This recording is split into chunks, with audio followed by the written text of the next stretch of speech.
Ya, shalom, saudaraku yang dikasih Tuhan, kembali bersama Bu Maria. Di taman ini begitu indah, saya percaya kita boleh menikmati udara yang segar, bisa menikmati matahari yang menghangatkan tubuh kita, ya, diberikan kesehatan, kekuatan. Saya percaya saudara pun boleh mengalami anugerah Tuhan, kasih karunia Tuhan, di mana kita boleh mengucap syukur dalam segala hal, bersukacita senantiasa, dan kita tetap berdoa dan bersemangat di dalam Tuhan. Puji nama Tuhan, kali ini saya mau menyampaikan apa yang merupakan pesan-pesan Tuhan di penghujung akhir zaman ini. Janganlah kita lemah, jangan kita up and down lagi, jangan kita bersedih terus, mengalami masalah-masalah hidup. Ayo kita berjuang dalam hidup ini. Ya, berjuang untuk keluargamu, anakmu, istrimu, suamimu, berjuang untuk keluargamu tetap utuh, tidak bercerai-berai, berjuang tetap usahamu tetap utuh ada, berjuang tetap pelayananmu tidak up and down lagi ya. Mungkin saudara mengalami pertengkaran dengan saudara-saudara seiman ya. Seringkali mau menarik diri, udahlah gue gak mau melayani lagi. Ada kemarin yang konseling, Bu Maria, saya kayaknya udah mundur dulu deh dari pelayanan, boleh nggak? Ya, apa sebabnya dulu? Saya bilang kalau sebabnya nggak begitu nggak begitu berat masalahnya, ya sebaiknya kamu harus tetap terus melayani, jangan sampai mundur. Karena dengan mundur iblis suka cita, iblis tepuk tangan saudara ya. Jadi kita harus terus maju, mengalami masalah sukar apapun terus maju. Di dalam pelayanan tuh mengalami gesekan, besi menajamkan besi, orang menajamkan sesamanya. Jadi terlihat hati kita seperti apa? Apakah cepat kepahitan, cepat marah, cepat dendam, emosi, mau membalas yang jahat dengan yang jahat, atau saudara tetap diam dan percaya semua kepada Tuhan, dan saudara tetap melayani, saudara tetap tidak kepahitan, bersukacita, tetap melayani, tetap mengasihi Tuhan dan mengasihi orang itu yang menyakiti hati kita. Itu pilihan di tangan kita ya saudara. Tapi saya nasihatkan ya untuk sementara gak apa-apalah break dulu dari pelayanan. Tapi jangan sampai mundur terus. Akhirnya banyak orang seperti itu. Mundur terus dalam pelayanan, akhirnya udah terhilang, gak mau melayani lagi. Lupa ya. Nah itulah saudara. Seringkali iblis tuh seperti singa yang mengaum-ngaum. Kalau ada celah sedikit pun, kalau bisa kita dicabik-cabik oleh iblis ya. Pertama-tama undur dulu nih dari pelayanan, undur dulu, kecewa ya sama orang. Bahkan dikatakan, ini aku keselnya sama anak pendeta nih katanya. Ya sudah, dia juga manusia ya, masih bisa buat salah saudara. Kita bisa masih buat salah, pendeta bahkan apalagi anak pendeta bisa berbuat salah juga ya saudara. Dari situlah kita diproses lah dengan orang-orang sekitar kita. Tapi jangan lari dari proses, percayalah Tuhan ada ya di dalam setiap situasi untuk memproses kita, membentuk kita. Jadi biarlah penghakiman itu hak Tuhan. Kalau kita benar, kita serahkanlah penghakiman kepada Tuhan. Kalau kita salah, kita bisa mengakui, bisa datangin, maafkan saya yang salah, begini. Adapun yang tidak salah, datang untuk minta maaf, itu lebih lagi mempunyai jiwa yang besar saudara ya. Ada ayatnya di dalam Yeremia 17 ayat yang ke-10. Aku Tuhan yang menyelidiki hati, yang menguji batin untuk memberi balasan kepada setiap orang dengan tingkah langkahnya, setimpal dengan hasil perbuatannya. Jadi masih ada Tuhan loh yang melihat kita. Masih ada Tuhan yang menyelidiki. Tuhan bilang, firman-Nya mengatakan mata Tuhan di seluruh penjuru dunia. Mata Tuhan berkeliling ya, mencari orang-orang yang sungguh-sungguh dengan Tuhan. Dan malaikat Tuhan mencatat setiap perbuatan baik dan jahat manusia. Ada catatannya, ada rekamannya. Oleh sebab itu berbuatlah yang baik, berbuatlah yang menyenangkan hati Tuhan. Karena Tuhan akan menilai kita, Tuhan akan menimbang kita, Tuhan akan menguji hati kita nih seperti apa pada waktu mengalami masalah, pada waktu mengalami pertengkaran, pada waktu mengalami cacian, makian, apa reaksi kita yang muncul. Ya, seperti kemarin saya cerita, dimaki-maki di dalam satu persekutuan doa ya, di rumah ya. Saya nggak bersalah dijadikan bersalah.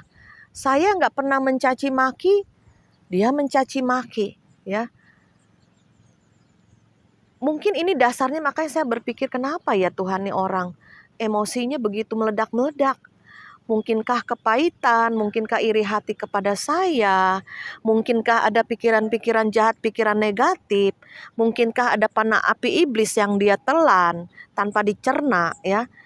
Nah itulah saudara, kita ini pemimpin gak gampang loh saudara. Bisa dicaci maki, bisa dimusuhin, walaupun kita gak bersalah ya.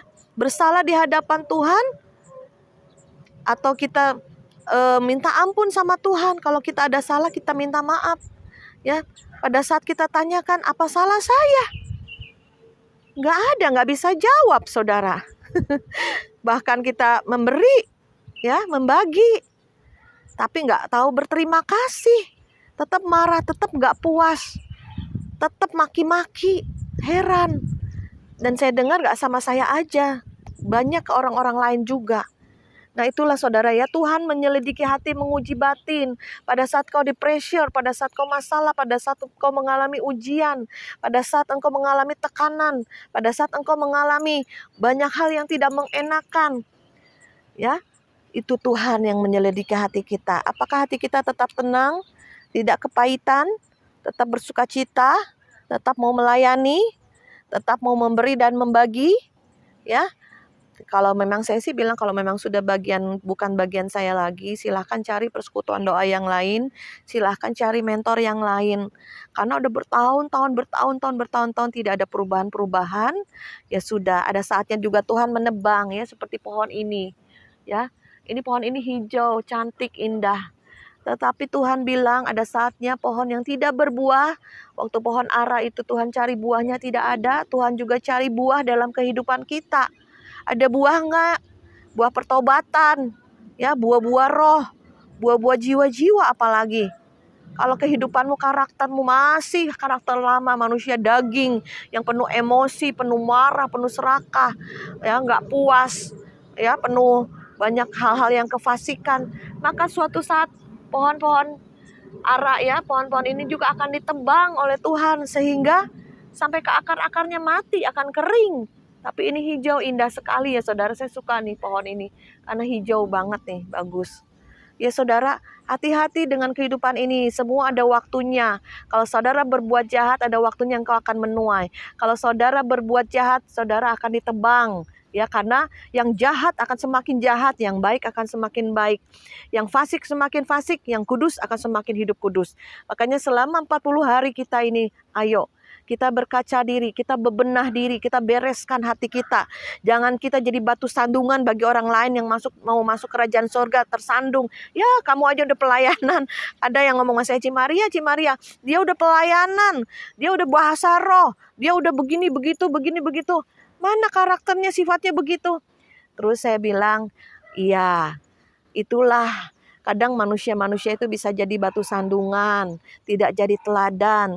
Pada saat engkau dikurangkan, pada saat engkau gak ada uang, pada saat engkau banyak hutang, apa yang muncul? Marah, emosi, ya, pengennya dibantu, ditolong, cari manusia, cari utangan, ya gak ditolong marah, ya begitulah saudara.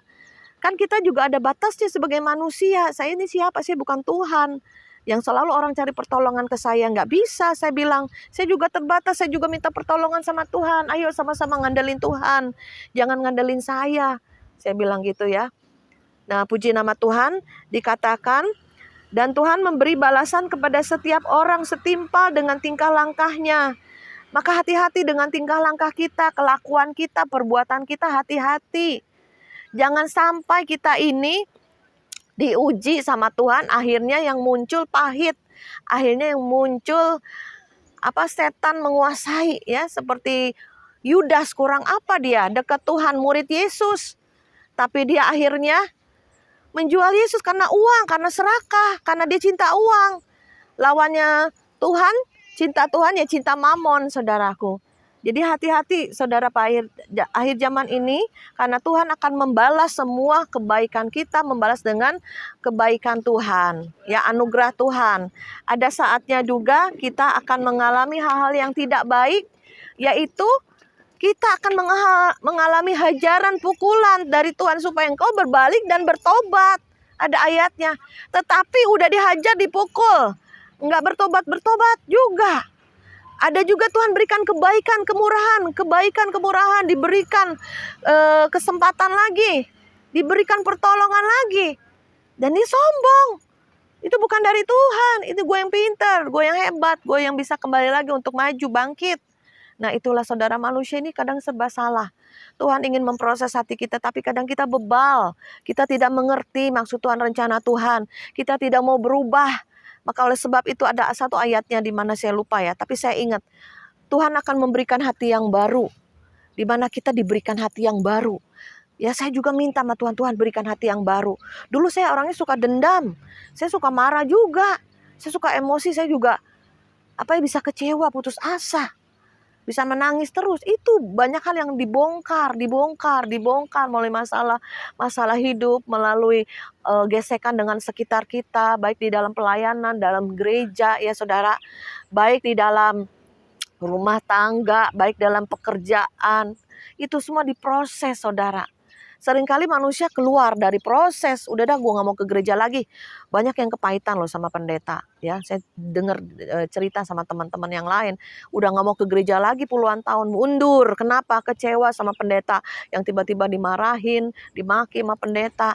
Ya, dikecewakan lah sama pendeta, mundur. Itu yang iblis suka. Tapi pada saat ketemu dengan kita, ayo, jangan mundur, maju lagi. Cari Tuhan lagi. Ya, jangan kita ini kecewa dengan orang. Tuhan tidak pernah mengecewakan. Oleh sebab itu saudara, mari pada akhir zaman ini kita akan bertemu dengan orang-orang yang kecewa, dan kita memberikan doa, memberikan nasihat supaya kembali lagi ke Tuhan. Jangan lihat manusia kecewa, tapi pandang Yesus yang tidak pernah mengecewakan. Kita bisa kecewa sama manusia, kita juga bisa mengecewakan orang lain. Tapi biarlah hidup kita berkenan di hadapan Tuhan. Kita dewasa di dalam Tuhan, sehingga orang cari kita untuk didoakan dan juga untuk mencari nasihat. Tapi sumbernya firman Tuhan. Ya, kamu mau minta nasihat ke hamba-hamba Tuhan, pelayan-pelayan Tuhan, boleh. Bukan gak boleh. Ya, ada kemarin ada seorang teman ya, dia mengalami masalah yang berat. Anaknya tiba-tiba mengalami seperti serangan otak ya, seperti katanya ada virus di otak, tiba-tiba lumpuh. Dia cari pendeta sana sini untuk mendoakan. Boleh, gak apa-apa cari pendeta pada saat kau lemah supaya dikuatkan. Tetapi jangan saudara terus menerus cari pendeta, terus menerus cari orang, terus menerus cari hamba-hamba Tuhan. Jadi berhala, Tuhan gak suka. Tapi kita mulai masuk dalam ruang doa kita. Pada saat kita berlutut berdoa, mencari Tuhan pribadi ya, dan juga firman-Nya ini suara Tuhan. Seringkali kita cari nubuatan, cari penglihatan. Bukan gak boleh. Saya juga suka penglihatan, nubuatan suka. Tetapi jangan cari-cari penglihatan, cari-cari nubuatan. Tuhan gak suka. Kenapa? Akhirnya engkau bergantung sama nabi, engkau bergantung sama hamba Tuhan, engkau bergantung sama pendeta, engkau bergantung sama orang lain. Tapi firman Tuhan itu di dalam Alkitab, bisa saudara download di HP saudara, baca, renungkan, makan ya, firman Tuhan itu dimakan, dikunyah ya, direnungkan, dilakukan, menjadi pelaku-pelaku firman. Jadi kita bisa kuat, strong, karena firman Tuhan itu roti hidup yang turun dari surga. Ya saudara, itu roti hidup. Pada saat kita baca firman, kita berhadapan sendiri dengan Tuhan Yesus.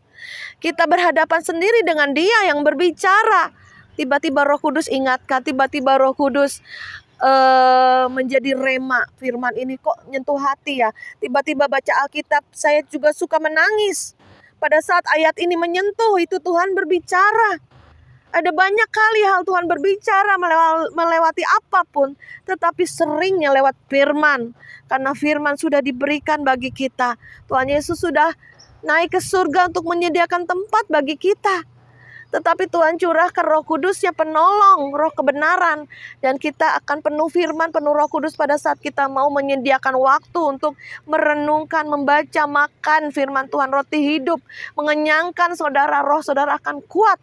Saudara akan strong, saudara akan berjaga-jaga. Dengan kita banyak berdoa, baca firman, memuji Tuhan, bersuka cita. Dan percayalah, saudara akan menang lewati semuanya. Dan kita akan berkumpul Ya, pasukan akhir zaman ini, pasukan akhir zaman siap, kuat, terobos, bersatu di bumi dan bersatu di sorga. Karena tujuan akhir kita surga. Jangan kita gagal, jangan kita tereliminasi, jangan kita putus asa, kecewa dan menarik diri.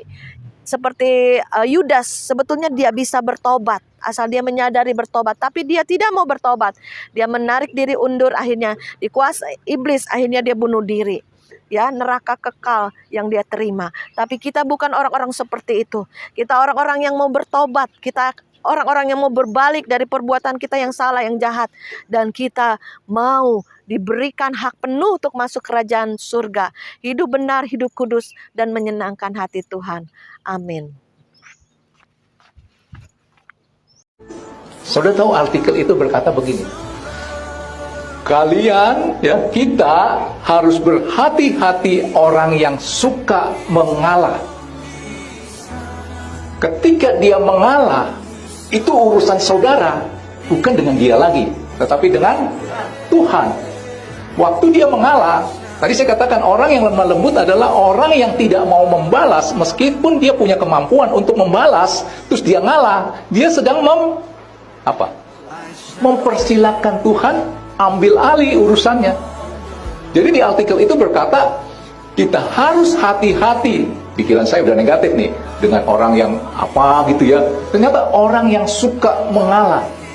Karena kalau dia suka mengalah, terus dia hubungannya dekat dengan Tuhan, saudara berhubungan dengan dia dalam arti konflik, saudara bisa celaka 12 loh. Saudara bisa dalam keadaan bahaya.